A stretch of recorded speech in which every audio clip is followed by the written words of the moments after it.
আসসালামু আলাইকুম।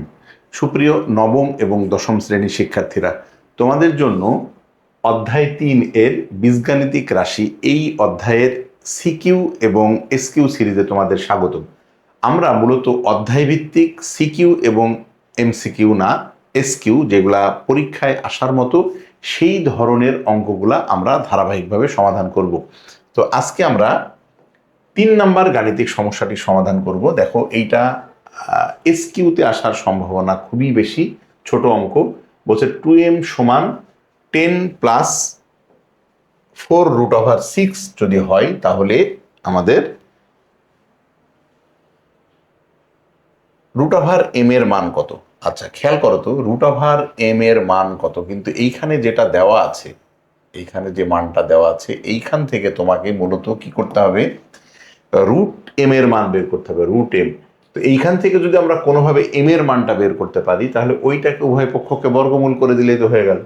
তাহলে এইখান থেকে আমরা দেখো একটু m এর মান কোনোভাবে বের করতে পারি কিনা। দেখো, এখানে যেটা দেওয়া আছে সেটা হচ্ছে 2m ইকুয়াল 10 প্লাস 4√6।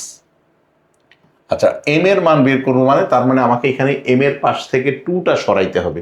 তার মানে আমরা এই পাশেও দেখো একটা 2 কমন যাই, তাহলে এখানে 2m লিখলাম, আর এই পাশে যদি আমরা 2 কমন নেই তাহলে এখানে হবে 5 দুগুণে 10 প্লাস এখানে হবে 2 দুগুণে 4, মানে 2√6 এইটা হবে।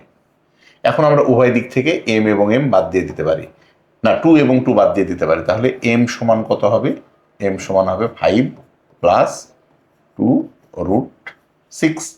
এখন দেখো, এইটাকে কিন্তু আমরা যদি কোনো অবস্থাতেই বর্গের সূত্রে করতে পারি, মানে পূর্ণবর্গ রাশি বানাইতে পারি, তারপরে এই পাশে যদি বর্গ থাকে ওই পাশের বর্গ এই পাশে যদি চলে আসে তাহলে এই পাশে এমটা রুট হয়ে যাবে। আচ্ছা, এই জাতীয় সমস্যা তোমাকে সমাধান করা অবশ্যই শিখতে হবে। কেন? এম সমান, দেখো এই যে রুটের ভিতরে কত আছে, 6, এই 6টাকে তোমাকে এমনভাবে ভাঙতে হবে যেন গুণ করলে 6 হয় আর যোগ করলে 5 হয়।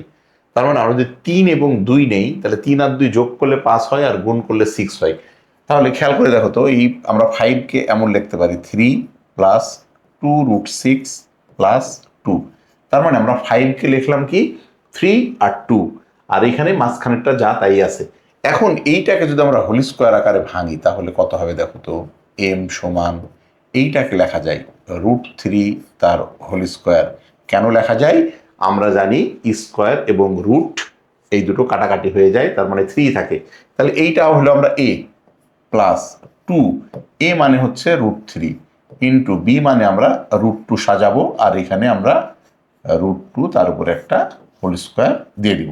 খেয়াল করে দেখো তো, এখানে স্কোয়ার রুট কাটা গেলে 2 হয়, স্কোয়ার রুট কাটা গেলে 3 হয়, আর এইখানে 2 হয়, আর √3 আর √2 গুণ করলে আমাদের √6 হয়। এখন এই পাশেরটা দেখো একটা সুন্দরভাবে সূত্র হয়ে গেছে। তাহলে আমরা m সমান কি লিখবো, a square plus 2ab plus b square সমান a plus b whole square. a মানে হচ্ছে √3 প্লাস b মানে হচ্ছে √2 তার উপরে হোল স্কোয়ার। এখন দেখো তো, এই পাশের স্কোয়ারটা যদি আমরা তুলে দিই তাহলে এই স্কোয়ারের পরিবর্তে এই পাশে আমাদের রুট হয়ে যাবে।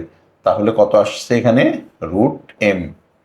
এইটা সমান আমাদের চলে আসলো √3 প্লাস √2। এইটাই অ্যান্সার। দেখো, প্রশ্নে কিন্তু তাই বলেছে যে √m এর মান কত, এই যে √m এর মান কত। তাহলে দেখো আমাদের √m এর মান কত চলে আসলো, √3 প্লাস √2। খুবই সহজ এবং ছোট অঙ্ক। শুধুমাত্র তোমাকে এখানে কিভাবে ভাঙতে হবে, উদ্দীপকে কিন্তু সৃজনশীলের ক্ষেত্রে, সিকিউ এর ক্ষেত্রে এই ধরনের টার্ম থাকবে, তোমাকে এই ধরনের টার্মগুলো কিভাবে সহজেই ভাঙা যায় সেই প্র্যাকটিসগুলো তোমাকে করতে হবে। আশা করি গাণিতিক সমস্যাটি তোমরা বুঝতে পেরেছো। সকলের জন্য শুভকামনা রইল। আল্লাহ হাফেজ।